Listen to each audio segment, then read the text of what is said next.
Welcome to Torah Tuesday, Genesis 41 and 42. So much to cover in less than 10 minutes, so let's go.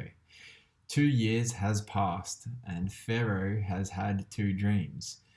Notice that in these stories, dreams always come in twos, and the story is actually going to tell us why in a second. No one is able to interpret Pharaoh's dreams, but the cupbearer finally remembers Joseph. So he is sent for, he's dressed up, he's taken before Pharaoh, and Pharaoh retells the dreams. And Joseph offers an interpretation. These dreams are one and the same. There will be 7 good years of harvest, and then there will be 7 years of famine. And we're told why these dreams come in pairs. The reason that dreams was given to Pharaoh in two forms, Joseph says, is that the matter has been firmly decided by God, and God will do it soon. So this is interesting because it passes a subtle comment on the two dreams that Joseph had back in chapter 37. They too must be firmly decided in the mind of God, that Joseph will himself be exalted. And then after he offers the interpretation, that's when Joseph really steps up to the challenge. Because not only does he offer an interpretation, he tells the Pharaoh what the Pharaoh ought to do about this coming problem. He says, use the 7 years of good harvest to save food for the 7 years of famine. In fact, he tells him to appoint someone who is wise and discerning, which, funnily enough, are traits associated with dream interpretation. Wink, wink is sort of what Joseph is saying. Now, just pause and get the picture here. Pharaoh is the most powerful person in the world at this point, and Joseph is a person from an obscure background who's just spent many years in prison accused of trying to take advantage of a prestigious society woman. Now, this is like a homeless person offering advice to Joe Biden on the most important strategic decision that he will make in his role as the president. This is huge. And the decision or the plan sounds good to Pharaoh. So he appoints Joseph to be the wise and discerning leader. He says, since God has made all of this known to you, there is no one so wise and discerning as you. You shall be in charge of my palace, and all the people are to submit to your orders. Only in respect to the throne will I be greater than you.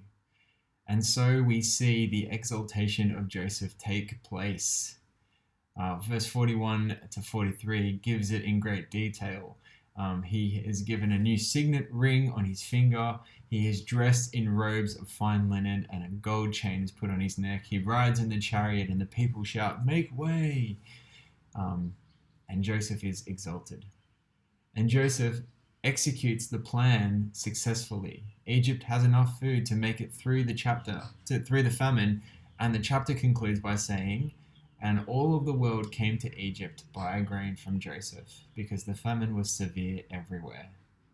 And so we are introduced into the next chapter.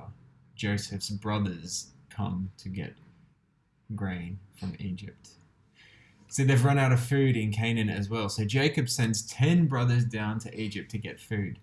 He keeps Benjamin with him because he's worried harm might come on his new favorite, Benjamin, Rachel's other son. So they come to Egypt and and Joseph sees them. And Joseph recognizes them, but they don't recognize him. Remember, it's been more than 20 years at this point. He got out of prison when he was 30 years old, and then there was the 7 years of good harvest. And so it's been at least 20 years since his brothers have seen him. Haven't seen him since he was 17, and now he's probably close to 40. He accuses the brothers of being spies and tells them that they need to return with Benjamin if they want to prove that their story is legit. And Joseph holds on to Simeon in the meantime. And so the brothers go home and they report what happens to their father. And when they get home, they have some grain for their family as well that they've brought from Egypt. They open up the grain and realize that all of their silver is still in their bags. Now they are convinced that they are getting payback for the mistreatment of their brother Joseph all of those years ago. When they open their sacks to see the silver, they're worried because they think that it looks like they stole the grain and the silvers. What is this that God has done to us, they say.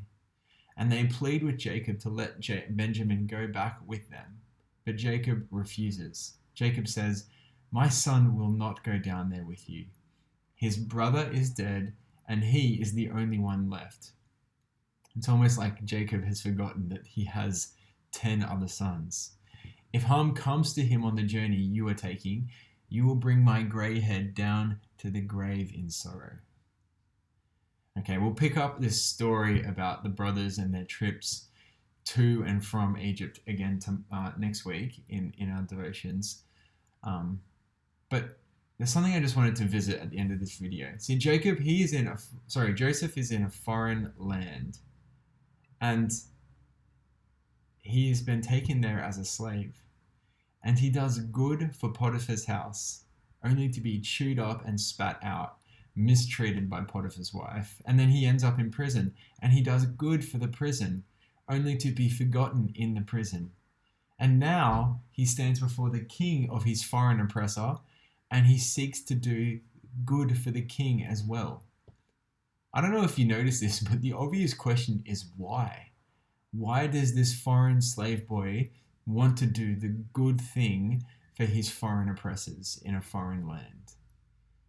The answer is because God wants his people to be faithful to him even when they are in the worst circumstances. God's plan is brought about through diligent obedience, even when the situation seems less than ideal. When Israel finds themselves in exile, God gives this instruction to the Israelites. This is what the Lord Almighty, the God of Israel, says to all of those carried into exile from Jerusalem to Babylon. "Build houses, settle down, plant gardens, and eat their produce. Also seek the peace and prosperity of the city to which I have carried you into exile." This is what God calls Israel to do. This is what we see Joseph doing when he is taken into Egypt. And then in the New Testament, the theme of exiles is picked up again. "Dear friends, I urge you, as foreigners and exiles, to abstain from sinful desires which wage war against your souls. Live such good lives among the pagans that though they accuse you of doing wrong, they may see your good deeds and glorify God on the day that he visits us." God's people are to be faithful exiles. We are to be diligent in doing the thing that God has given us to do, even among the foreigners. And this is how he brings about his purpose and his plan. Okay, look forward to picking up the story with you again next week.